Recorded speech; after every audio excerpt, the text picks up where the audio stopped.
Holding on to what you have, guys, is what holds you back. What's the nut in your life that you can't let go of, that you gotta let go of? Now, we were talking about the left and the right. We had the E.S.B.I. Coming back to that. We have the employees and the self-employed people. These people work for money.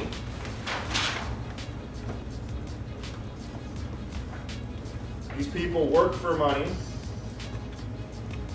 And the B and the I have money work for them. How many of us want to make it onto the right-hand side of the quadrants here? Okay? That's going to take some time. I think starting from nothing, that's going to take you 5 to 10 years. Write that down. 5 to 10 years to make that transition. And most people do it in this fashion. They start out as an employee, then they become a self-employed, and then they do this transition. This is probably the hardest one. Then they sell the company, then they go into pure investor.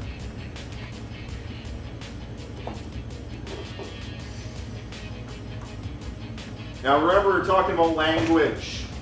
The left, the E and the S, they speak like this. They're observers versus creators.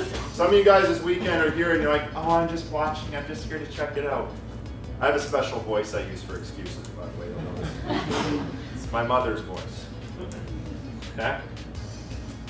So the observers, I'm just here to check it out, I'm just seeing, I'm just like trying to figure out if I want to do this. The right creates opportunity. The left, the E and the S, they want to know how.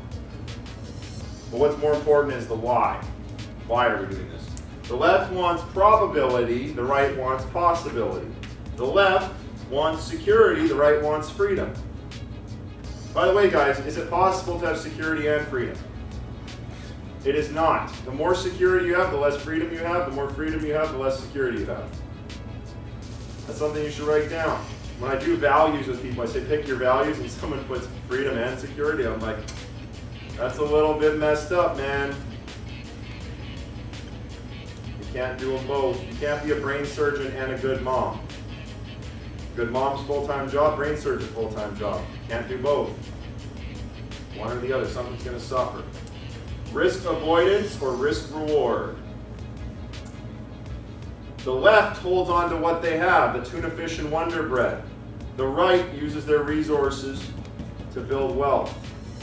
Imagine that little old lady on the boat had nothing and got rid of, imagine she threw that, flushed the tuna fish and Wonder Bread down the toilet, opened the door and went exploring. That would have been a totally different story.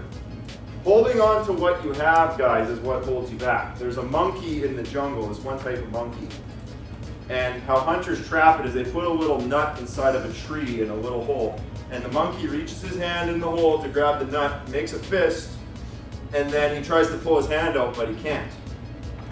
And the monkey keeps trying to get his hand out with the nut, but his brain isn't smart enough to let go of the nut and run away, so the hunter comes and grabs him because he can't let go of that one nut.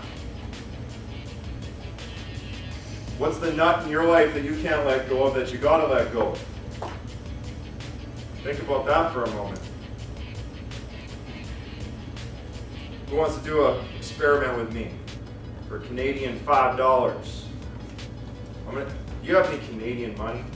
All right, but you're from America, so look at this. You can see right through it. That's kind of cool. It's Sean, right? Oh, damn, you know what? I've never been able to rip this. We just ripped the first one. I was going to say try to rip it. We just ripped the bill. I've tried for years to rip one of these, and we just tore it. This is the first time. Okay, so, Sean, $5. Canadian $5, which is like $0 in America. Okay, so watch this. If I take my hand, ladies and gents, and I close my fist, Sean, can you put the money in my hand? Okay, now you blow on it. Oh! See what happened? So, why doesn't the money stick in my hand?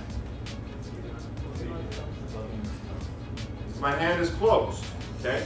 Now Sean, put the money in my hand. Okay? Now watch this. If I have the money in my hand and I'm like this, can you get the money from me? Not really, unless you want to like smash my hand open and kill me. Okay? But now watch this. if my hand's open, can you take the money from me? Okay, can you give the money to me? How many of us have to open our fist? Let the money flow to and from their hand. That's yours. Give them 2 clap, 2 clap! Okay. So all that is, guys, is if your hand is open, the currency can flow. Write that down. Money is currency. It must flow to be valuable. If it doesn't flow, it's not valuable. If it stays and doesn't move, like electricity, if electricity isn't moving, it's not valuable. If water isn't flowing, it's not valuable.